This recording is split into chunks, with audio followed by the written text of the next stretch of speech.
Bonjour et bienvenue à cette deuxième conférence du samedi 19 de Virtuali. Je suis Camille, maîtresse de conférence qui remplace Taiki, qui s'occupe d'habitude des conférences. Mais voilà, je suis en stage d'une certaine manière.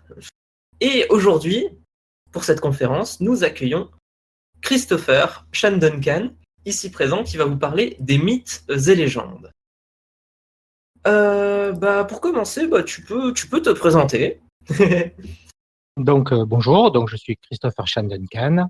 Je suis l'auteur de la saga Space Opera Avoria et je vous souhaite la bienvenue à cette conférence qui porte effectivement sur les mythes et légendes et leurs influences sur la littérature fantastique. Voilà. Alors, pour commencer cette conférence, déjà, on pourrait se demander finalement, qu'est-ce qu'un mythe en soi? Alors, qu'est-ce qu'un mythe? En fait, de tout temps, l'humanité a éprouvé ce besoin de rêver, de rationaliser ses sentiments ou de donner des explications à des événements qu'il n'a pas su expliquer. Donc de là, les gens qui ont tendance à rêver ont plutôt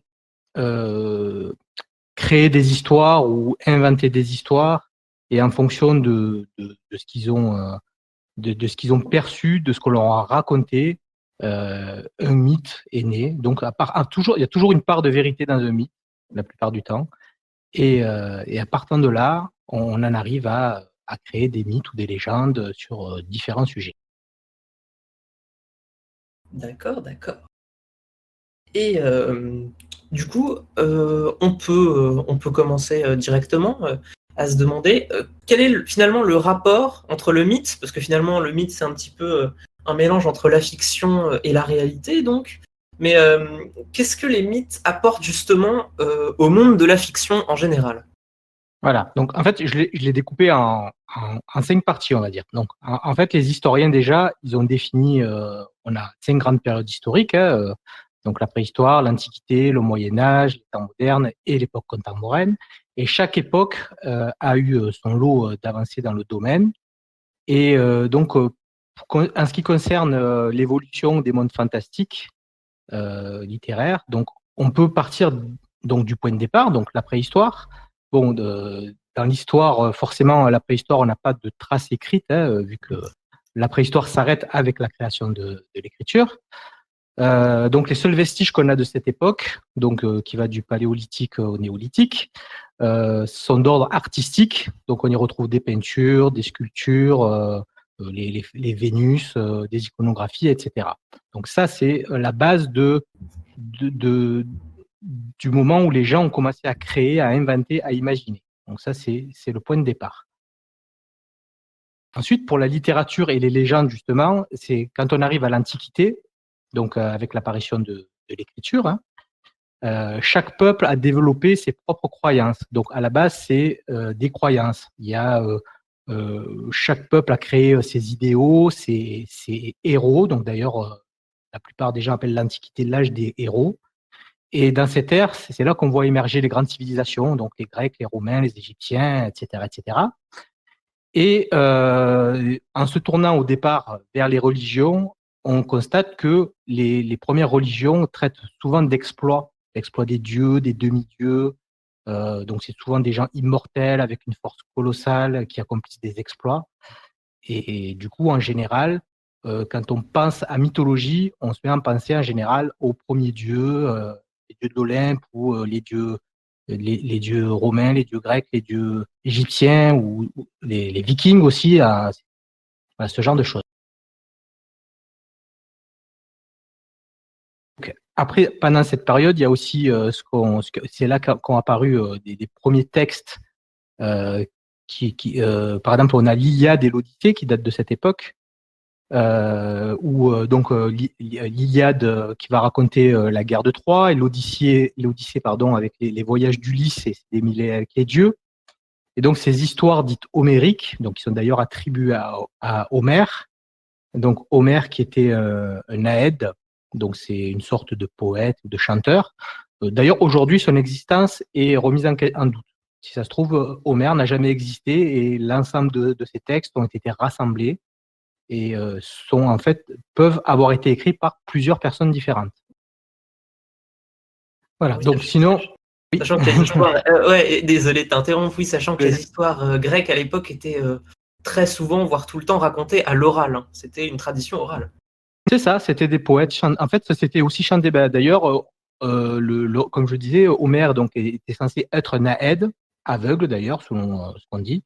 Et un naëd, c'est effectivement un chanteur. Il racontait ses histoires, il les déclamait, il chantait. Donc ça s'est transmis à l'oral, même si l'écriture existait déjà. Voilà. Bon, et du coup, ceci dit, c'est intéressant de constater que les histoires de cette époque sont arrivées jusqu'à nous parce que tout le monde reste familier de cette partie-là. Et d'ailleurs, si on va encore plus loin concernant Homère, lorsqu'il décrit le pays des Phéaciens dans ses œuvres, on trouve de nombreux signes avec la description qu'a fait Platon 4 siècles plus tard sur la fameuse civilisation atlante. Du coup, en résumé, beaucoup de ces histoires prennent place dans notre imaginaire. Avec le temps, la plupart d'entre elles ont pris des directions totalement différentes et on peut les comparer aux fanfictions actuelles où chacun donne sa vision d'un personnage ou d'une histoire. C'est les nombreuses adaptations. Hein. Il y a notamment le film 3, si je ne me trompe pas, qui parle d'Achille, justement. Oui, c'est ça. Mais ceci dit, là, on peut remonter plus loin parce que là, c'est dès l'époque, dès la Grèce ancienne, pardon, on a déjà des adaptations et des histoires différentes. L'histoire d'un personnage varie tellement déjà à l'époque entre ce que raconte l'un ou ce que raconte l'autre, et on y trouve des histoires totalement différentes. Si on prend l'histoire de leurs dieux, les dieux grecs, on constate que c'est totalement le fouillis et qu'une même personne est le père ou le frère de notre personnage. Et c'est en fonction de la personne qui écrit, les rôles sont totalement différents, les pouvoirs sont totalement différents, et même leur sexualité est totalement différente aussi. Chacun, comme je le disais, fait en fonction de sa propre imagination. Donc, en résumé, beaucoup de ces histoires prennent place dans notre imaginaire, et avec le temps, chacun imagine sa version des choses. D'ailleurs, on peut aussi citer Ésope, à qui on a attribué la paternité de la fable, qui date de cette époque. Et l'histoire et la mythologie se rejoignent donc, les rois, les dieux, les héros. On ne sait plus du coup quelle est la part de réel ou d'imaginaire. On sait que la plupart des personnages ont existé. Mais du coup, j'invite chacun à faire ses propres recherches sur le sujet qui va l'intéresser.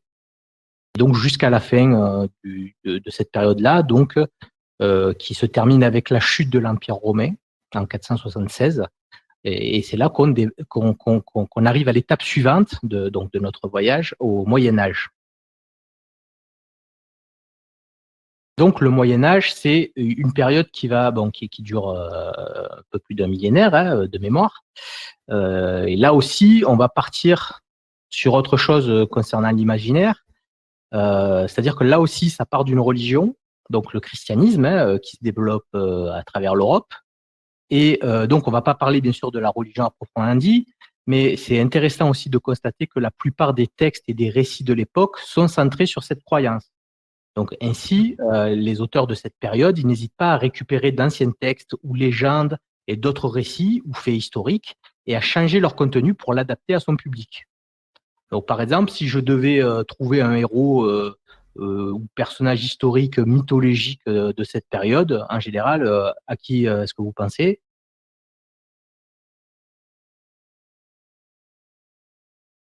Donc un personnage du Moyen Âge. Wow. Moi, j'ai déjà la réponse, mais j'attends de voir si notre public... Il y en a qui suivent. Est-ce que vous êtes déjà endormi? Bravo Lilia, un point pour toi. Voilà, c'est le roi Arthur, évidemment. C'est la figure de l'époque. Donc le roi Arthur, ou Artus, ou Arthurius, Arthur Pendragon, etc., etc. Donc d'après les romances médiévales, c'est un seigneur breton qui aurait organisé la défense des peuples celtes et des îles britanniques et de Bretagne armoricaine face donc aux Germains. Mais là aussi, c'est pareil, la légende du roi Arthur, on constate qu'en fonction des auteurs, l'histoire change totalement. Donc là, on ne va pas rentrer dans le sujet en lui-même, puisque Donc c'est un de mes sujets favoris et là on en aurait effectivement. Il faudrait une conférence entière rien que pour le roi Arthur. Mais on se rend très vite compte que les éléments que tout le monde connaît du Graal ont été rajoutés au fur et à mesure. Par exemple, le Graal, la table ronde, ou même Lancelot n'existait pas au départ. Au départ, c'était Gawain, le bras droit d'Arthur. Lancelot n'existait pas. Donc tout a été ajouté au fil du temps. D'ailleurs, même Excalibur, il y a différentes interprétations sur ce qu'est Excalibur, sur la façon dont Arthur l'a récupérée. Tantôt elle est retirée d'un rocher, ou alors elle est donnée par la Dame du Lac. Voilà, c'est vraiment tout un univers. Mais ceci dit, la plupart des auteurs contemporains qui écrivent donc sur le sujet vont plutôt se référer à des auteurs comme Geoffroy de Monmouth ou Chrétien de Troyes, le plus connu. Et chacun, après, va amener sa propre vision. D'ailleurs, pour info, ma vision est prévue également dans des prochains romans. Mais voilà, ça reste, voilà, là, pareil, on a exactement la même chose qui se passe, c'est-à-dire qu'on se base sur une histoire, donc des personnages, on va dire, historiques, parce que on n'a pas de preuve de l'existence d'Arthur, mais on a des liens dans l'histoire, des batailles qui se sont déroulées et des traditions transmises à l'oral qui font que il y a une part de vérité dans tout ça. Après, une fois que c'est passé par le biais de la religion, ben là, on a essayé de rajouter de la grandeur, de la justice divine, le Graal, tout ça, une quête. C'est super, mais voilà, c'était à but lucratif, on va dire. Oui, il y avait aussi une propagande finalement pour essayer d'unir la Grande-Bretagne sous un mythe, sous une bannière. Ça crée un roman national finalement. Tout à fait. Oui, puisque d'ailleurs il y a des rois anglais qui se sont désignés en tant qu'héritiers, qui ont d'ailleurs trouvé soi-disant la tombe d'Arthur et ce genre de choses. Donc oui, effectivement, c'était quelque chose et ça a été pris très au sérieux et comme la plupart des mythes. C'est du coup à ce moment-là qu'on peut se poser la question, pour revenir à l'étape précédente, les Grecs et les Romains, quelle est la part de vérité dans l'histoire des dieux et quelle est la réalité dans cette histoire? Parce qu'il y a sans doute un fond de vérité. Et voilà comment, enfin, quel est le lien? On ne saura pas parce que les gens ont pris ça après par la suite au premier degré et ont voulu en faire quelque chose de plus divin que ce que ça n'était en réalité. Voilà. Ouais. Donc sinon, après, donc si on passe après le Moyen-Âge, bon, bien sûr, il y a d'autres auteurs de cette époque-là. On en arrive au temps moderne. Donc, entre la découverte de l'Amérique en 1492 et la Révolution française de 1789, donc se situent les temps modernes. Je ne vais pas m'attarder sur cette période parce que donc elle est riche au niveau historique, bien sûr. Il y a eu de nombreuses inventions. Il y a beaucoup de rêveurs qui ont contribué à l'avènement de l'époque contemporaine. Mais cette période, d'ailleurs, elle a influencé beaucoup de gens aussi, beaucoup d'auteurs, surtout les deux éléments que j'ai cités, donc la découverte de l'Amérique, qui est le début, et la Révolution française. Il y a encore des films sur ça. Mais sinon, pour le côté imaginaire, on peut retenir, pour des gens qui ont contribué à cette époque-là, c'est en France, par exemple, on avait Jean de La Fontaine à cette époque-là, qui a apporté un point de vue intéressant, donc en publiant ses fables. Donc c'était donc des fables moralistes, par des animaux, et ça a aidé étrangement la littérature fantastique à se développer par la suite. Donc ensuite, donc on en arrive à l'époque contemporaine, donc l'époque qui va nous intéresser, la nôtre, bon, même si ça date, la nôtre qui date quand même du XVIIIe siècle. Donc depuis la fin du XVIIIe siècle même, donc on assiste à l'avènement de la littérature fantastique. Donc de nombreux thèmes sont explorés, aventure, action, science-fiction, fantasy et fantastique, ou même horreur, romance. Donc il y en a pour tous les goûts. Donc, par souci d'équité, je ne vais pas citer tous les auteurs non plus qui ont forgé le début de notre époque, parce qu'il y en a quantité et quantité, et on pourrait, rien qu'en citant le nom des auteurs, passer toute l'après-midi. Mais quand même, on va quand même aborder quelques références et l'effet que certains auteurs, en fait, certains auteurs ont pu s'accaparer certains genres et ont pu révolutionner à eux seuls la littérature entière, quoi. En fait, leur nom, il reste associé à une œuvre ou à une période, et ça a ouvert le champ des possibles aux nouvelles générations. Là, si vous voulez, j'ai un petit questionnaire. Et on va voir et vous allez voir que c'est super facile d'y répondre, parce que c'est des choses qui sont acquises pour la plupart des gens. Peut-être pas la première question, qui est peut-être la plus difficile. Et d'ailleurs, qui, selon vous, est le premier auteur de science-fiction? Oh, intéressant comme question, ça.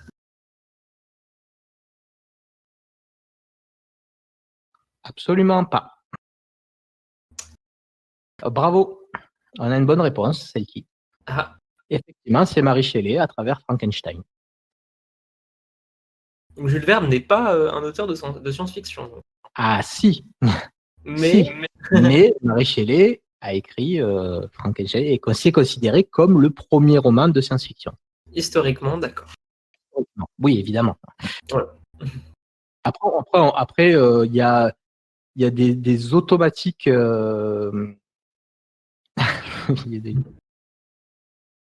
Après, il y a des automatismes qu'on a pris. C'est-à-dire qu'il y a des œuvres qui sont tellement ancrées dans la culture générale que quand on dit un seul mot, en général, on va en premier penser à eux, alors qu'il y a des milliers d'œuvres avec des références différentes. Par exemple, si je vous dis détective, à quoi est-ce que vous pensez en premier? À qui plutôt est-ce que vous pensez en premier? Tout à fait. Sherlock Holmes, voilà. Et c'est pas un hasard, parce que Sherlock Holmes a à son époque révolutionné le genre policier. Hercule Poirot est arrivé aussi. Non, mais il y a plein d'auteurs, il y a plein de détectives, comme je disais, à travers l'histoire. Il y en a énorme, mais là on parle de la figure de proue, justement. Voilà, c'est celui qui a révolutionné le genre policier, qui avant on n'était pas un genre précis, mais Conan Doyle a su mettre le genre en avant. Et pas que d'ailleurs, puisque si Arthur Conan Doyle est surtout connu pour Sherlock Holmes, faut pas oublier qu'il a aussi écrit de la science-fiction. Effectivement. C'est l'auteur de Monde perdu, par exemple. Les exploits du professeur Challenger, que je vous invite à lire si vous ne l'avez pas lu, qui sont vraiment, voilà, ces œuvres sont des œuvres de référence encore à notre époque. Et pour rester donc sur les auteurs qui ont révolutionné, hein, puisqu'on est là, pareil, si on dit Cthulhu, et j'ai entendu d'ailleurs Christopher Evrard tout à l'heure en parler. En effet. Où je me suis dit, tiens, j'ai une question sur Cthulhu. Alors, et là, vous pensez à qui? Je vais répondre à la question. Soyez pas timide. Oui, bien sûr, Lovecraft. C'est Lovecraft, voilà. C'est bien, on fait un quiz interactif. Bon, vu qu'il n'y a pas les voix, c'est un petit peu moins. Oui, bon. oui. On fait. Hein. On fait comme on peut. Effectivement, donc là, pareil, Lovecraft a révolutionné la littérature fantastique, surtout l'horreur. Hein. D'ailleurs, son bestiaire, beaucoup s'en servent encore aujourd'hui. Hein. Et puis voilà, on peut continuer longtemps comme ça. On peut vous dire aussi vampire. Vampire, tout de suite, en général, les gens... Bon, il y a deux auteurs auxquels ils pensent, mais le premier, pareil.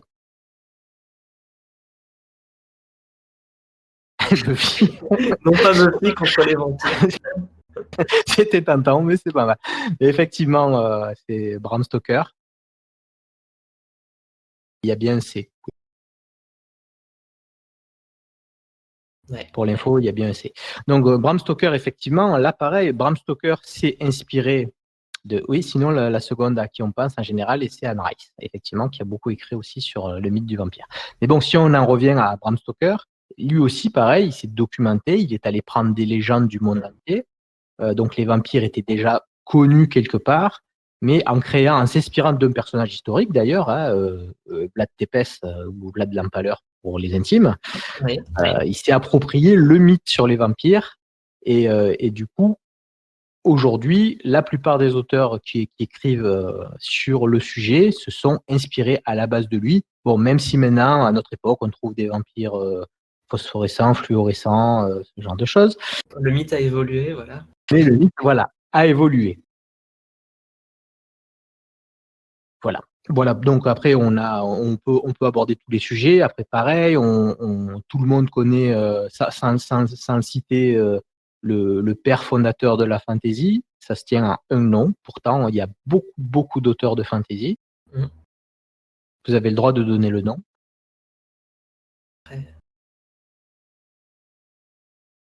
C'est à définir d'où part la fantasy finalement, parce que est-ce qu'on ne pourrait pas considérer les différentes mythologies, notamment les récits grecs et romains, comme de la fantasy? Mais en fait, on peut, oui, bien sûr, évidemment. Si on cherche le vrai premier, en fait, c'est quand on se base sur une référence, ça ne veut pas dire que c'est le premier ou que c'est celui qui a eu l'idée. Mais c'est vrai que le genre fantasy, voilà, quand on passe, je suppose que même si on tape ça sur Google, je ne l'ai pas fait, mais on peut le faire. Si tu tapes père de la fantasy, ben, normalement, C'est donc vrai, on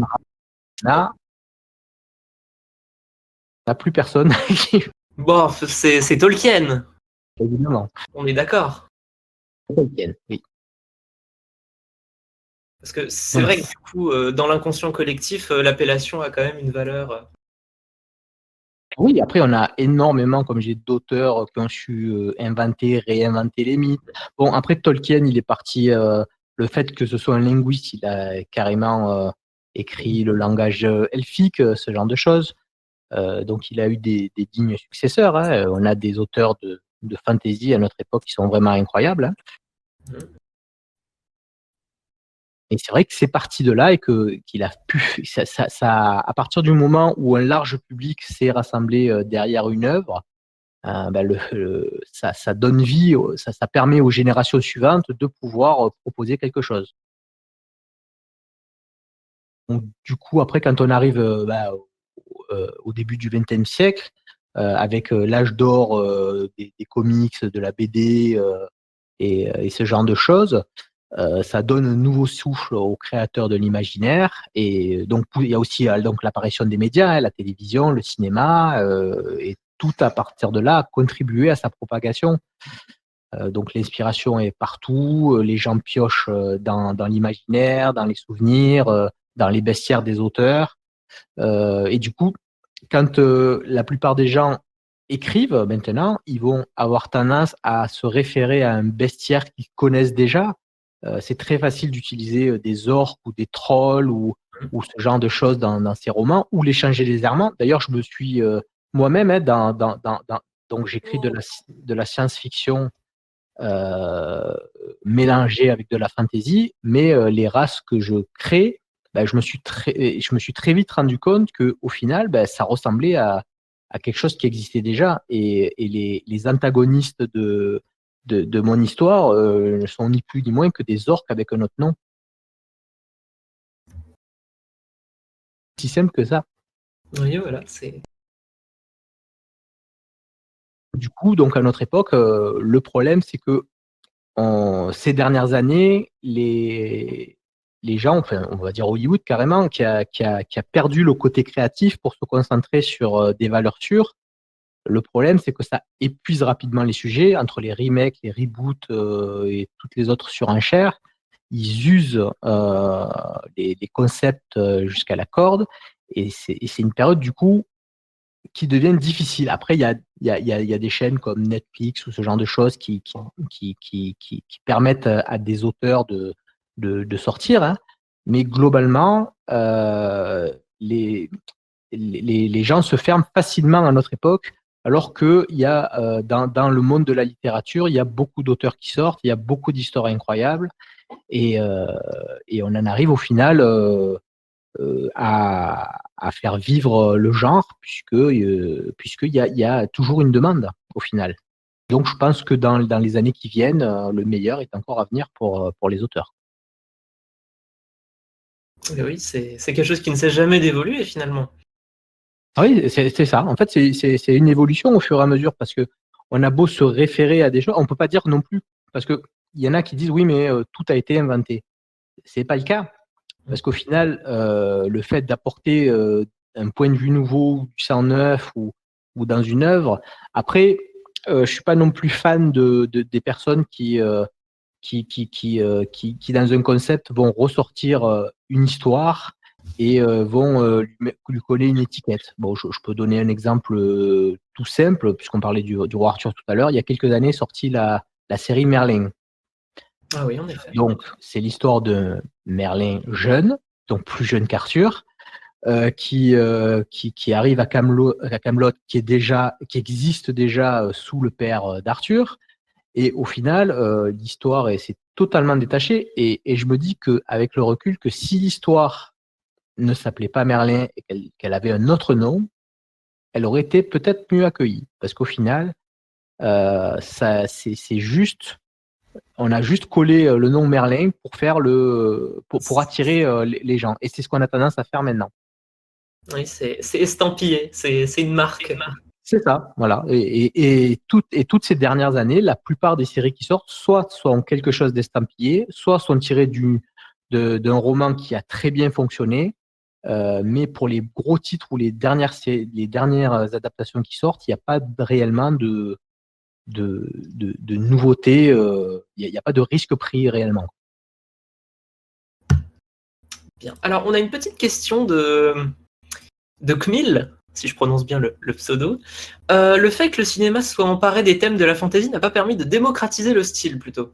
Ah si, justement, au départ, c'est ce que je voulais dire, Kmil. Parce qu'au départ, effectivement, le cinéma s'est emparé de la fantasy. On a droit à des films super. D'ailleurs, on peut reparler du Seigneur des Anneaux, de ce genre de choses. Bon, on a vu Star Wars, on a vu... Il y a des tas de films et de choses intéressantes qu'on a vues au cinéma du côté de la fantasy et du côté du fantastique. Donc, ce que je veux dire, c'est que c'est en si peu de temps, parfois, ressortir un même élément pour y rajouter, pour en vouloir faire autre chose. C'est-à-dire, on a une base, donc on a des codes, une base, une histoire qui est créée, et ensuite, une autre personne prend la même histoire et dit oui, mais moi, je veux faire totalement autre chose avec cette histoire. Et là, ça porte un peu à confusion les gens. Il y a j'ai un autre exemple simple, Star Wars. Ouais. Là, quand on prend l'épisode 7, il part dans une direction. On prend l'épisode 8, le réalisateur a dit non, moi, je veux faire autre chose. Il part dans une autre direction. Et après, il y a l'épisode 9 et le réalisateur, on lui dit débrouille-toi, tu recolles les morceaux et tu te débrouilles et tu fais un film. Voilà.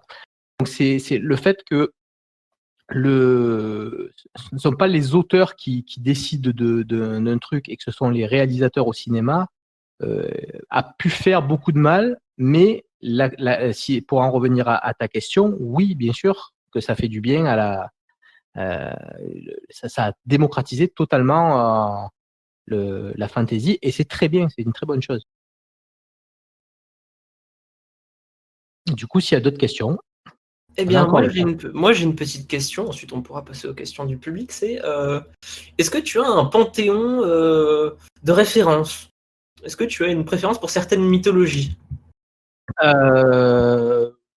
Oui, oui et non. Enfin, c'est-à-dire que j'ai une préférence pour la mythologie viking et grecque. Donc, je préfère la mythologie grecque à la mythologie romaine. Alors, c'est étrange de dire ça vu que c'est exactement la même chose. À quelques détails près. À quelques détails près, oui. Là aussi, pareil, à faire d'ailleurs, voilà, ils ont renommé les dieux. Ils ont dit tiens, voilà, hop, on va les. Non, Zeus, non, Jupiter, ça fait mieux. Ouais, ok, bon, voilà, c'est un peu ça. Par contre, oui, non, plutôt grec et plutôt Asgard, Viking, ce genre de choses. Amilcar vous dit que c'est un raccourci, oui, mais c'est la réalité. Après, il y a eu des nouvelles histoires avec les récits romains. Je peux noter par exemple les histoires sur Bacchus, par exemple, qui, si on regarde Dionysos, qui est l'équivalent donc, c'est des histoires qu'on ne retrouve pas dans la mythologie grecque parce qu'elles sont arrivées après, avec des auteurs qui sont romains. Oui, c'est ça. Mais non, mais ça, les histoires ont été développées Si tu prends, enfin, là, je parle uniquement de l'origine, hein, et Amilcar. Quand tu prends les origines de leurs histoires, de leurs dieux et de leurs personnages, tu as le pendant qui existe des deux côtés. Si tu prends d'ailleurs, je corrige une faute que beaucoup de gens font. Un des fils de Zeus et Héraclès, et non pas Hercule, Hercule étant le fils de Jupiter. Et oui. Donc la confusion vient de l'anglais, en fait, où Hercule se dit Hercules. Donc voilà, la confusion est venue de là au départ. Mais voilà, donc c'est Zeus, Héraclès et Jupiter, Hercule. Voilà. Mais voilà, il y a une base commune aux deux, donc c'est indéniable, hein. Après, il y a un développement, effectivement, il y a beaucoup de sujets sur lesquels ils s'éloignent, il y a des histoires aussi totalement différentes, mais la base est la même. Les auteurs latins, voilà. En fait, on peut dire finalement que la mythologie romaine, c'est un petit peu une extension de la mythologie grecque, finalement. Oui, parce qu'elle est arrivée après, elle a repris quelque chose, et après, il y a effectivement, les événements ont suivi leur cours, et en fonction de l'époque ou des besoins ou de ce genre de choses, on s'est adapté, ils se sont adaptés, et j'allais dire les auteurs aussi, mais on ne sait pas vraiment qui. C'est compliqué à dire. Là, oui, après, c'est une question de croyance aussi, hein, donc on ne peut pas non plus entrer fortement, à proprement dit, dans le sujet, mais on ne peut pas faire l'impasse sur les similitudes entre les deux. Si le public a des questions, le chat est là pour vous. En fait, dire que c'est pratiquement pareil, c'est une abréviation, c'est pour faire plus court. C'est la base qui est pareille. Comme je disais, la base est la même. Et là, on ne peut pas dire, personne à l'heure actuelle ne peut dire qu'il n'y a pas de similitude sur la base, entre la religion, entre ces deux religions en tout cas. Ah non, pas que les noms. Oui, de toute façon, tous les mythes sont adaptés. En fait, il y a qu'à voir que la plupart, quand un mythe ou quand une fête se crée autour d'un mythe, il y a qu'à voir que tout ce qui... d'ailleurs, on est en période de Noël, là. Cette période, il y avait déjà des fêtes qui se faisaient bien avant la religion catholique et ce qui était fêté. Donc, à chaque fois, chaque religion réadapte. Quand une nouvelle religion prend la place d'une autre, elle réadapte ce qu'elle a pour que la plupart des gens puissent s'identifier et s'y retrouver. C'est vrai, ce que les mythes font, c'est qu'en fait, ils puisent dans un inconscient collectif qui est en constante transformation. C'est une matière vivante, finalement. On peut notamment noter, par exemple, il y a des choses que des historiens ont remarqué, c'est que dans la Bible, l'histoire de Jésus, par exemple, et de la résurrection, c'est quelque chose qu'on retrouvait dans des mythes, et même dans des mythes sumériens, apparemment. Un héros qui revient à la vie. Bon, je dis peut-être des bêtises, corrigez-moi, mais il me semble que c'est Gilgamesh qui se fait... ou alors c'est des mythes indiens. Bon, c'est des histoires. Le problème avec la mythologie très ancienne, c'est-à-dire qu'on parle avant de l'Égypte antique, c'est des choses qui sont encore moins fiables et encore moins sûres, mais basiquement, apparemment, l'histoire, notamment du Nouveau Testament, en fait, serait inspirée de plein d'actes effectués dans d'autres mythologies. La résurrection, c'est quelque chose qu'on peut retrouver dans des mythes indiens donc et sumériens. Et il faudrait que je prenne d'autres exemples, mais il me semble que marcher sur l'eau, transformer les choses comme ça, c'est des choses qu'on a déjà vues en fait. Oui, bien sûr. Là, je vais rebondir sur ce que dit Camille, et il a tout à fait raison quand il parle de Charlemagne. Il y a eu beaucoup de mythes aussi, depuis son couronnement, et notamment on pouvait parler de Roland aussi, et de Durandal, et ce genre de choses. Donc l'épée, c'est tout à fait une période qui a été propice à développer des mythes autour de personnages, et ça a beaucoup, c'est ce qui a fait d'ailleurs l'origine du fait que, justement, quand je parlais tout à l'heure d'Arthur et du fait que au Moyen Âge il a été adapté, c'est suite à à tout ce qui se passait sous l'ère de Charlemagne et pour en revenir à nouveau à Durandal et à Roland et ce qui s'est passé pendant cette période-là. C'est une continuité en fait. Après, oui, je n'ai pas peut-être pas rajouté tous les tenants et aboutissements de chaque époque, mais c'est vrai que en fait, ça a suivi, si vous voulez, c'est un peu un fleuve et chaque époque a un peu été le test de ce qui s'est passé par la suite et l'engouement qu'a suscité un épisode historique et ce que voulait chaque fois ranimer. Après, on peut aller, on peut revenir aussi sur l'époque de Jeanne d'Arc aussi, où il y a beaucoup de mythes autour. Et c'est quelque chose qui fait, il y a la part de mythe fait ce qui donne un certain engouement auprès du public et qui fait que les gens vont adhérer à quelque chose et ça va rentrer après dans l'inconscient collectif. Je vois qu'on a un chat très impliqué, c'est bien. Ouais, c'est cool. Alors, Amilcar aimerait Mes sources, oui, je peux les. J'en ai. Alors, c'est pas que Wikipédia. Hein. Et pas que. Oui. Non, des livres d'université, ce genre de choses en général. Après, tout ce qui est. C'est surtout des thèses universitaires et ce genre de choses que j'ai suivies, que je suis depuis toujours, en fait. De toute façon, c'est. Eh bien, on a de la grosse investigation. Hein. Je pourrais vous les poster si ça vous intéresse.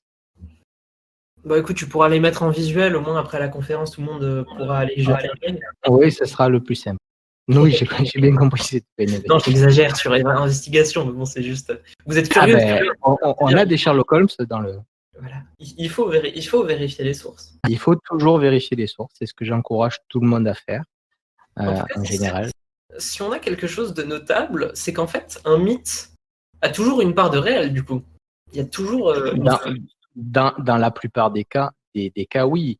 Après, on a de nombreux exemples qui démontrent que oui, mais je suis sûr qu'on peut trouver des exemples aussi où les événements sont totalement extrapolés. Bon, après, il y a des événements, on peut citer quand on parle de kraken, de monstres des mers et de tout ça, pendant des centaines d'années, on n'a jamais cru que ça pouvait exister, des calamars géants, au final, c'est une espèce qui existe, oui. Tout à fait. Et après, on a tendance aussi, comme je le disais en début de conférence, à rationaliser et à essayer de trouver une explication à tout. Par exemple, quand on parle des sirènes, donc j'en ai pas parlé là, mais la légende voudrait qu'en fait une sirène soit, enfin la légende, les conclusions les plus suivies voudraient que ce soit que le lamentin soit ce que les gens ont pris pour une sirène. Après, dans la réalité, je n'en ai aucune idée. Oui, ça s'explique toujours de nombreuses manières. Oui, on peut techniquement, on peut essayer de tout expliquer. Après, on a eu souvent des explications sur certains sujets, alors qu'au final, la réalité était beaucoup plus simple. Peut-être, oui. Au final, c'est des choses qu'on ne saura peut-être jamais, finalement. Peut-être. Le fond des océans, c'est un sujet aussi plutôt passionnant, on va dire, mais c'est quelque chose qui n'est pas prêt d'être résolu. Ah, ça. On ne sait pas. Ah, c'est plus facile d'aller sur la Lune que d'aller au fond des océans. Donc, Eh oui. C'est pour dire. Bah, d'ailleurs, j'avais, pour parler pour une petite anecdote, j'avais lu récemment, en fait, que la Saint-Nicolas, l'histoire de la Saint-Nicolas, de l'ogre, entre guillemets, qui enlève des enfants pour les manger, justement, c'était inspiré d'une histoire d'une famine, d'une très grande famine qu'il y a eu en Tchécoslovaquie. Et que apparemment il y avait une tendance au cannibalisme. C'est-à-dire qu'il y avait des cannibaux qui faisaient qui sévissaient, qui avaient sûrement des histoires de ce genre-là apparemment. Alors, ça ne m'est pas inconnu, mais je ne connais pas je n'ai pas la référence là. Mais Ouais. j'ai déjà entendu parler de ça, mais je peux pas m'exprimer Non, sur. je trouvais ça Mais intéressant. oh oui, oui, bah il y a plein On peut voir, de, ouais, non, mais d'histoires on qui peut sont. toujours embrayer sur des choses. Ah oui, on peut revenir aussi sur la plupart des contes connus que Disney a gentiment mis a rendu sympathiques, mais qui au départ sont des contes qui sont quand même très plutôt horrifiques et plutôt sadiques dans le genre. Hein, dans je dis une des parce qu'il y a eu tellement aussi de versions pour les contes que où une des belles-sœurs de Cendrillon est allée jusqu'à se couper les orteils pour essayer de rentrer dans la chaussure. Ah oui.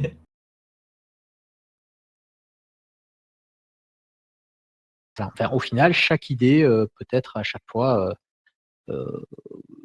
réutilisée et on peut faire, comme je disais, quelque chose d'intéressant du moment qu'on peut raconter quelque chose autour sans non plus entrer dans ce que je disais tout à l'heure, dans le fait de prendre quelque chose et de le vider de son sens pour en créer quelque chose à son idée qui n'a plus rien à voir avec le matériel de base.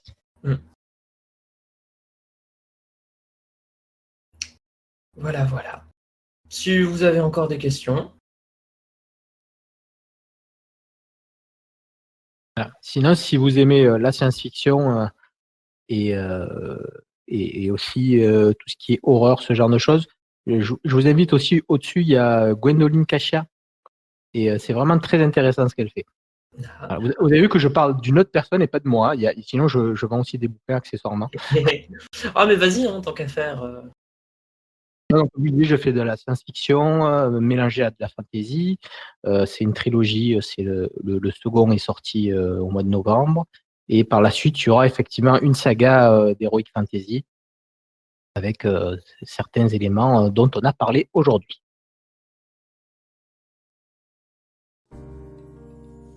C'est tout pour moi. Sinon, merci d'être venu. si, Si vous avez encore si tout est dit, en effet. Voilà. Bon, merci au public d'avoir participé, d'avoir été très, très attentif. Et je vous dis à la prochaine pour une prochaine conférence. Merci Christopher d'être venu, de nous avoir présenté tout ça. avec plaisir. Et je vous invite à aller voir les stands de nos exposants, encore et toujours. Voilà, donc je vous dis au revoir, à très bientôt et passez une bonne soirée. Au revoir.